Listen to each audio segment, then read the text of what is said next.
What's up, everyone? We are back for some more Mecha Break gameplay. Going to be taking another look at Panther, starting off here on Graceland Sky City. And Panther has been a hotly debated mech. A lot of people have been talking about this striker, in large part due to the release of Stellaris. There's been a lot of discussion if Stellaris is just a better version of Panther, or a power-cut version of Panther, if you could call it that. And I weighed in on it a little bit in my Stellaris video. My thoughts were that I did feel like Stellaris was a bit better, but I felt Panther still had a place. But after a little bit of playing more with Panther, I may have to change my opinion on that. And part of that is because I've become knowledgeable of a certain tech that Panther can do. And you may have seen me do it right there. I can't claim to have discovered this tech, and it might be a stretch to even call it a tech at all.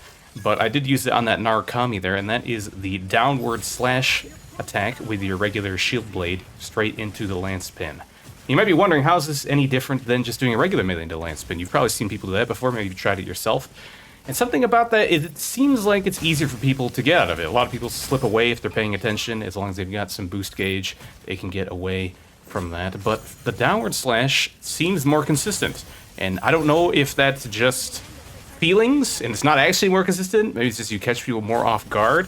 But I have some theories to that, but before I get into my non-verifiable theories, I would like to say that there is a few reasons why it is definitely better, aside from potential higher energy costs and things like that, and that is because the downward slash just straight up does more damage when you compare it to a regular melee. The regular shield blade melees have a 3-hit string, and the first hit is going to be the weakest damage, second hit second highest damage, and the third hit for the most. And your downward slash does the same amount of damage as the third hit of that chain. So starting off with that, you're skipping ahead, doing a bit of extra damage. And I know with Falcon, if you get him with regular shield blade melee into the lance pin, he usually slips away with just a little bit of HP. So you have to chase him down, try and get another shield blade hit, waste some time. Maybe they'll slip away, you don't even get the kill, and they find some healing.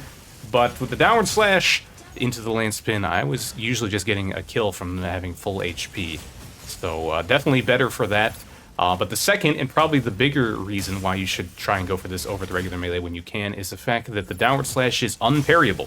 So that means if you see an Elysian on the ground, he sees you, he's got his shield out, thinking, you can't get me. If you try to go for that melee into the lance pin, or if you just go straight for the lance without going for the melee first, I'm going to parry it, and you're going to be hurting because I'm going to get that counterattack. Does not work with the downward slash. It also gets through even Welkin spin. So even though that kind of has, like, you'd think more of a melee clash kind of effect, it does seem to get through Welkin spin, which is very nice for that matchup, because I know it's kind of a back and forth where you gotta see, like, is the Welkin gonna spin? Do I go for the lance spin now? Do I wait?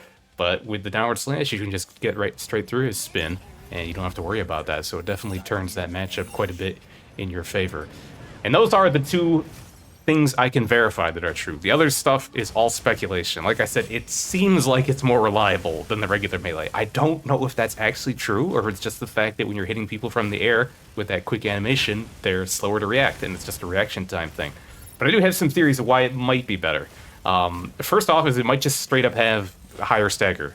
And I did test this. I went to the training range. I beat up on some of the dummies in there to test it out. And if you hit them with a regular melee, you can actually see the mech will kind of do a hunched over state to show that it's staggered. And regular melee, it's pretty short. Doesn't seem staggered very long. If I do the downward slash, it does seem a lot longer. But that doesn't necessarily mean anything, because when we're talking about dashing out of getting hit, and just because the stagger itself is longer doesn't mean that you can't just still boost out of it, and then that doesn't really matter at all, and it wouldn't have anything to do with it being more consistent.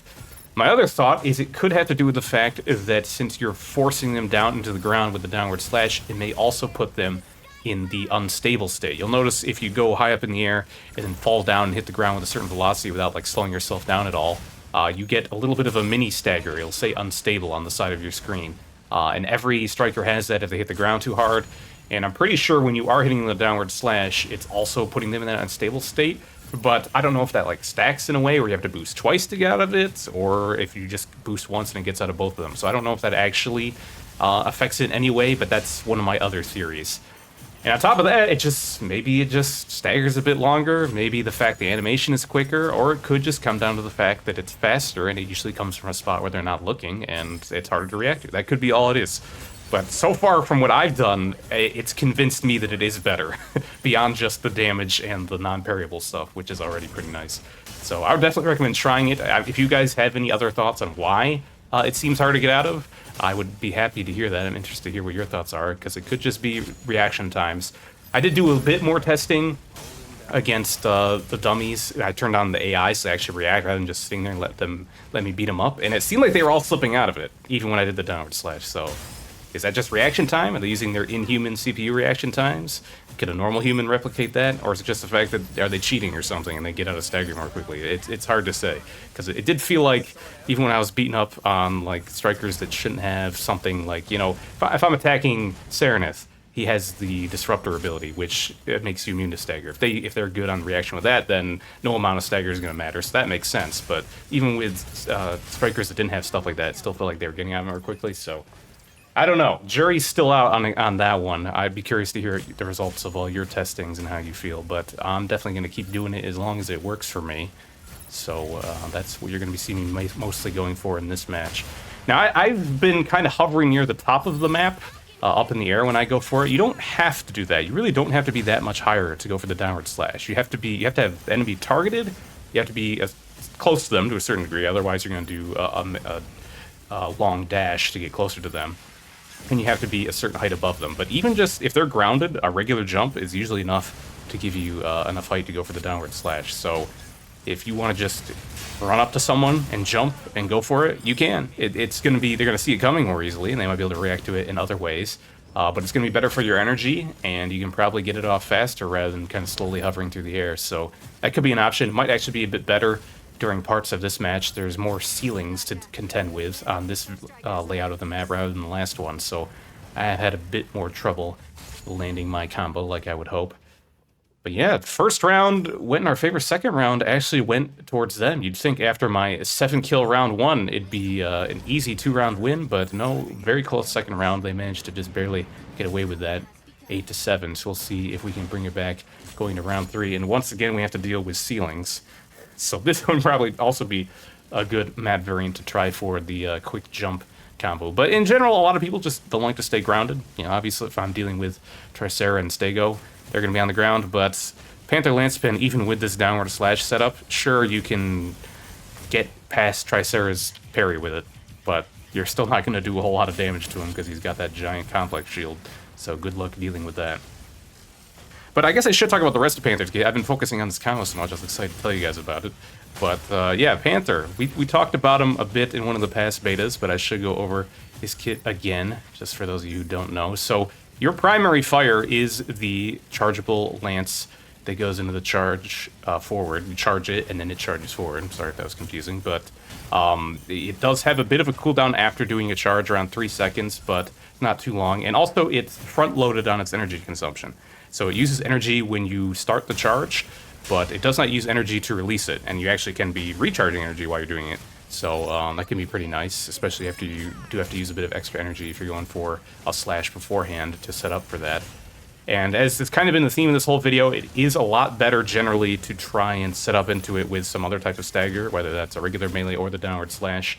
It makes it a lot more liable to hit. You can sometimes just let it rip, especially if you've kind of been conditioning enemies to watch out for attacks beforehand. Sometimes they're just really not going to be ready for it. Like I said, if the Leasness has learned that he can't parry you because he's going for this downward slash, maybe you can just go for a lance pin right out of the blue and he won't be ready for it. He won't even be trying to shield because he's expecting it to not work against your downward slash. So that's something you can kind of mix up on the fly. And as much as I've talked about using the downward slash setup for it, I've gone for some regular melees into it. And right there, I just let it rip too because I knew the Stellaris was chasing me. But when I say regular slash, I'm talking about the shield blade. You actually have 2 options for your secondary attack. It'll start off just as a shield. And it's a relatively weak shield, but it has the same properties as Alesena's. It can parry melee attacks. You can parry another Panther, so Panther versus Panther.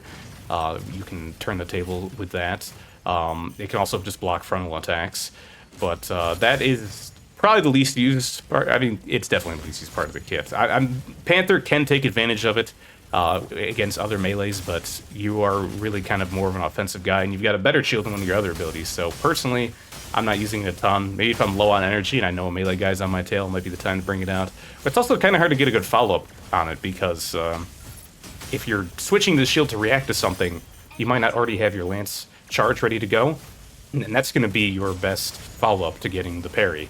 If you don't have that charge, just a regular lance attack without the charge. Oh my god, look at this moment. Two Panthers sharing the same brain cell. We'll charge into each other. I'm actually surprised that didn't clash there. But I thought he'd go for it again there, and I managed to win that time. But like I was saying, if you're just switching to the shield to react to someone attacking you, you probably don't have the lance charged up and ready to go, and then you'd have to switch off the shield after getting the parry to go into your regular melee. So a little awkward for that, but got the dunk again there, and we were able to finish the round 13-0. That is the best Panther game I've ever had, and possibly the best game of Mecha Break I've ever had. So I think that speaks towards the reliability of that match. But we're going to show a second one as well, just to show it's not a fluke. Or maybe it is a fluke. Maybe we'll lose this match. We'll have to see. But we're going to be playing on the moon map, the other key retrieval layout. And I think this is a fantastic map for Panther. 2 out of 3 of these key retrieval spots are in craters on the moon. So everyone's going to be low to the ground. You can just kind of hang out above and just keep going for these downward slashes into lance pins. And that's just going to work great for you. But I do want to finish talking about the rest of Panther's kit. So we've got the lance, we've got the shield, shield blade, secondary option, which can be used to kind of set up. It can be used to kill on its own. The damage is not that great, but the energy usage isn't too high and it's pretty fast. So if you got someone who's low, you can definitely just go for regular shield blade melees to finish them off. But then on top of that, you've got your own booster kit. It functions differently from the other booster kits we've talked about. It has 3 charges. In a past beta, it had 5, and that was really nice. They brought down to 3, which is still nice. Probably the correct balance decision there. But each charge gives you a burst of energy, like how activating Inferno's kit does at the start. But it doesn't have a persistent effect. It gives you that burst of energy. Also recharges not your fluid shields, but your third shield ability, the complex shield. It also recharges that partially, so it can allow you to help yourself out if you're low on energy and if you're low on defensive shields. So really nice option to have. And having 3 charges is also nice because you can kind of save some for later and use some more aggressively. Or if you really want to go in, you can use all 3 at once and just keep chasing someone for a really long time. But here I've actually caught without energy. Thankfully, my 1 charger did just come up, but I'm actually going to be greedy here and not use it because only 1 person seems to be poking at me. But yeah, and the third ability, which I mentioned gets recharged by the booster kit as well, is those complex shields. They surround you from all directions, kind of like a Triceras shield. They won't parry like a Triceras shield, but they do make you immune to any sort of stagger while they're active. And this is why Panther, despite not being like an ultra heavy and super tanky, it's why he's just so hard to kill, because those shields, when they're up, like I said, you can't be staggered. So other melees can't really punish you. They have to hit you a few times to get through that before they can start staggering you. Anyone who starts shooting you like a Falcon or something, sure, they might get through the shields, but then you can pop booster kit, and then you got your shield back, and they have to do it all over again. And since you're relatively fast, you can do a lot of damage if they try and get in too close, get too greedy.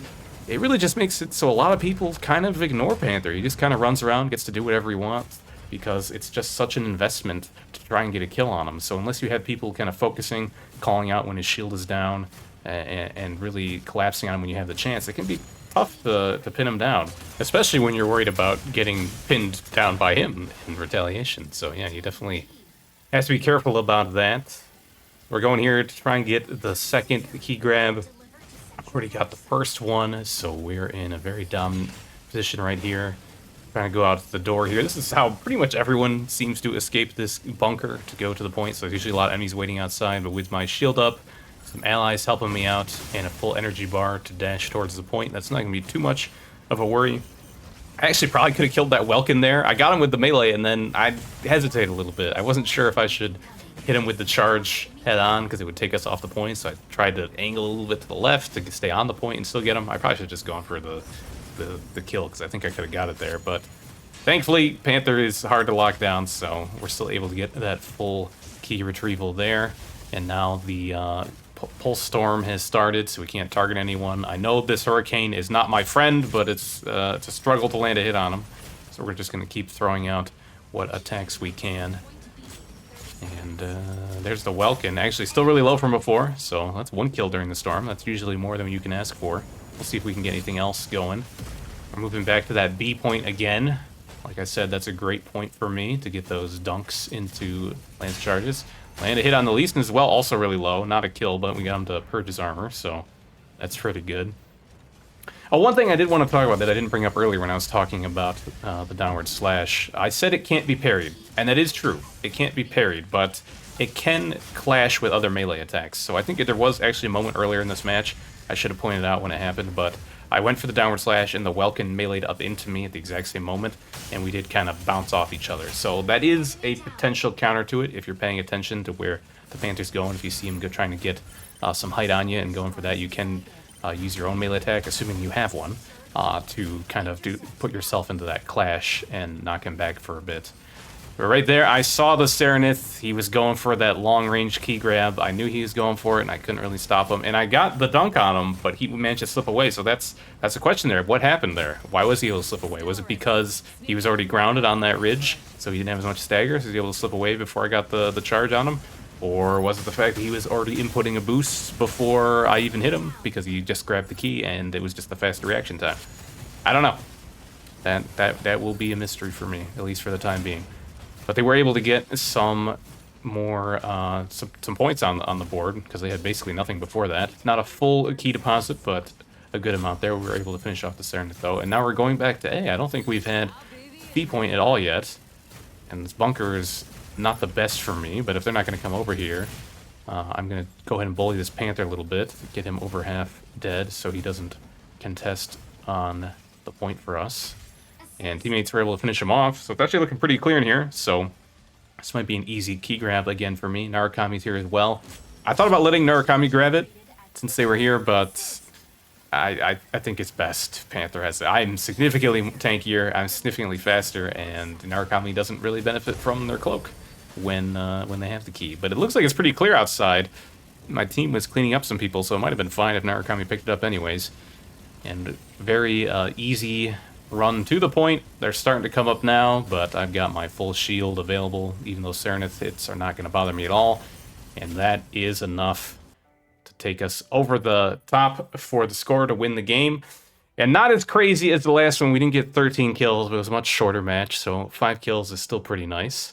And we still were able to showcase a lot of that dunk into Lance combo that I've been raving about this whole video. But yeah, what are your guys' thoughts? Is this your first time seeing this? I learned it from having someone use it against me. That's how I learned about it. So maybe you've also experienced that, even if you're not a Panther player. Does it seem too strong? Do you think it is just a reaction time thing, and once people know to keep an eye out for it, it won't be as strong as it seems? Or is it something that needs to be adjusted? Is it too reliable? It's definitely turned my opinion on Panther around a bit. I'm feeling from not sure how he stacks up against the rest of the melees to now I'm not so sure how the rest of the melees stack up to him, aside from maybe Welkin. I think if this is as reliable as it seems, I think he's earned his spot at the top.